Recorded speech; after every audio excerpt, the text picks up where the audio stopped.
I see this all the time. Some beginner bassists get from 0 to whoa, I sound badass in as little as 30 days, while others are stuck struggling for years, sounding sketchy. So what's the difference, and how can you learn bass as fast as humanly possible?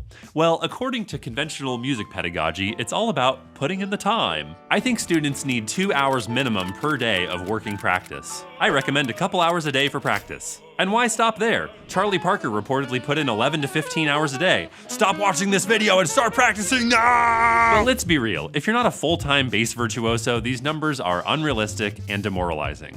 So how can you learn as fast as possible with the time that you actually have? Well, there's something most people are doing every time they practice. Something that separates fast learners from slow learners. And if you don't fix it, is guaranteed to slow your progress to a crawl. And it's what I call the mistake mistake. The mistake mistake is how you handle mistakes every time you practice. And it's a sneaky 3-part problem that can either supercharge your progress or completely derail it, just like it did for one of racing's greatest legends. Yes, I said racing. I don't know anything about cars or racing, but bear with me, this is exactly how you learn bass as fast as humanly possible. I was recently captivated by the story of a Formula 1 driver who could lap entire fields while others plodded behind, and how he handled the mistake mistake has a lot to teach us as bassists. That driver was Brazil's Ayrton Senna, 3-time world champion. At the 1993 European Grand Prix at Donington Park, Senna was in a worse car than his rival, Alain Prost. Yes, that's my French accent. It was like bass battling a $15,000 Fodera with a $99 Amazon bass. On paper, Senna shouldn't even have been a contender. But on that rain-soaked opening lap, Senna overtook 4 cars,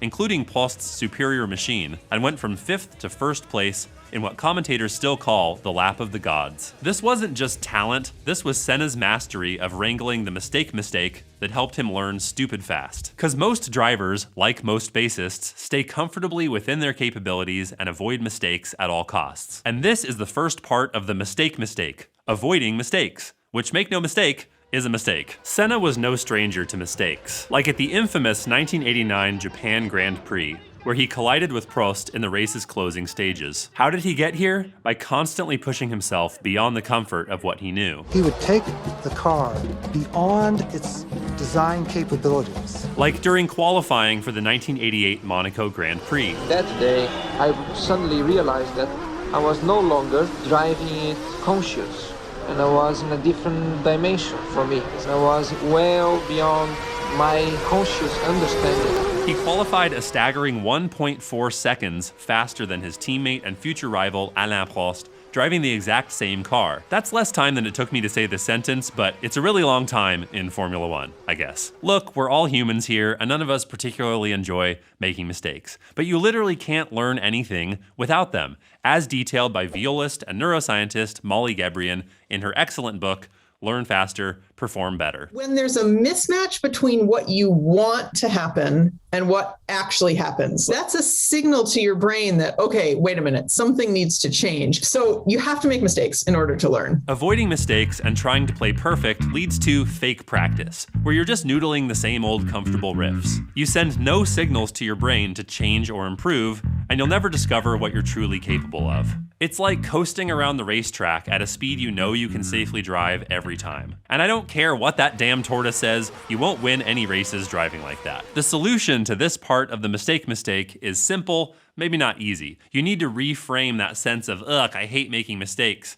and change that into, ah, my brain is changing now. This is what learning feels like. Huzzah! So that brings us back to Senna's collision at the 1989 Japan Grand Prix. Rather than collapsing in misery because he made a mistake, he pulled out of the pit and won the race. If you allow yourself mistakes, eventually you'll fly past old sticking points while other players stay stuck in safe routines. So when you practice, intentionally hunt for small challenges where you can only nail it 90% of the time. When you feel your fingers struggling with a new technique or tempo, that's not failure, that's the feeling of learning through mistakes that Senna chased on every lap. But notice I said nail it 90% of the time. Because if you're making too many mistakes, then you stand no chance of actually fixing them, and then you have that slop baked into your playing forever, which is the second and even worse part of the mistake mistake, blowing through mistakes. To solve this, you need to not only make mistakes, but actually fix them like Senna did. I open windows for mistakes. Progressively, I fight back,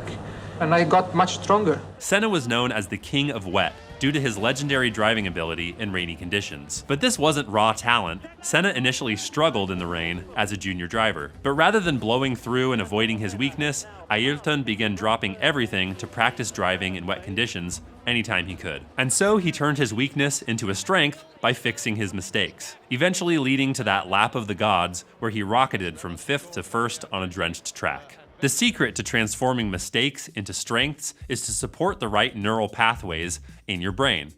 Wait, what? A neural pathway is when you have a whole bunch of neurons communicating with each other in order for you to do whatever you want to do. So especially for anything having to do with music, because it's very complicated. Singing, playing an instrument, doesn't matter what it is, it's a complicated thing.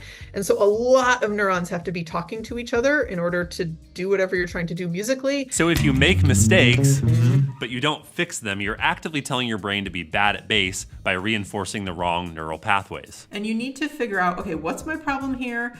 And why do I have that problem? And how can I solve this problem? So how do you fix your mistakes to get stronger like Senna did? Well, first you gotta notice that you're making those mistakes, and to do that, you need to know what correct bass playing is. Which is why in my comprehensive Beginner to Badass course, I cover all the foundations of good technique, groove, and theory. Plus I include awareness quizzes to train you to identify and fix your own mistakes. Head to BassBuzz.com to learn more. But how do you know for sure if you're making mistakes? It's easy, just video record your practice.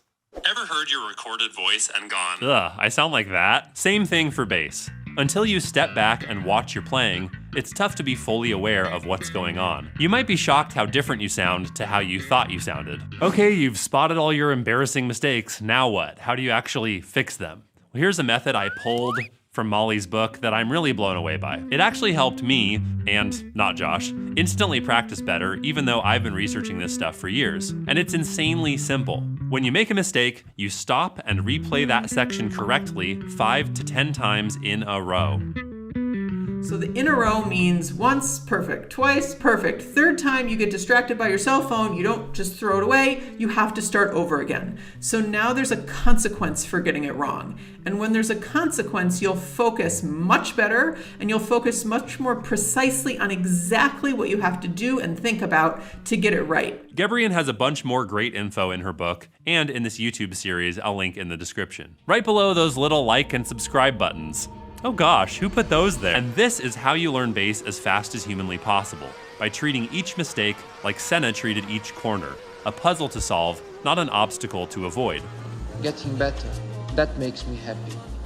And every time that I feel I'm slowing down my learning process, it doesn't make me very happy. This stuff sounds simple, but solving the mistake can make a serious difference in your playing. You'll actually get to say goodbye to long-standing bad habits, and you can master new songs in weeks instead of months. But Senna's story also reveals the dark side of pushing the edge. At Imola in 1994, after one horrific crash and the death of another driver in qualifying, Senna had a bad feeling. Something felt wrong with the car, but he still raced, still pushed, and on lap 7, his car left the track at 190 miles per hour. Senna was killed instantly. This is the final part of the mistake overload. Senna's death at age 34 is an extremely high-stakes example of not being able to fix a mistake. Lucky for us, bass playing has a relatively lower mortality rate than Formula One racing. But on bass, when you push the difficulty of your practice too much, you head into mistake overload territory and aren't actually able to fix your mistakes. And that means you're practicing being a mistake maker, not practicing playing it right. I hear a lot from beginners who want to learn super intense bass lines right out of the gate, like Hysteria, or like Tom Sawyer. And while it's great to feel the inspiration of being able to someday play those, if you try them as a beginner, you're just gonna make so many mistakes that you'll just bake bad playing into your neural pathways. So to solve the final part of the mistake, you need to be humble enough to know your current skill level. Pick stuff that's gonna be kinda hard and make you a little bit better. If you race past that threshold, you hit overload and risk a major crash. So if you can let yourself make mistakes, actually fix them, and not practice stuff that's so hard you can't fix your mistakes, then you will be learning as fast as humanly possible while you practice. But there's one other thing you can do to learn even faster, while you're outside of the practice shed. And that magical thing is to join a band. Yes, I said it. The scary but tempting goal of so many beginners. And you might be more ready than you think. Just check out this next video and get ready for me to coerce you into playing music with other humans. I'll see you there.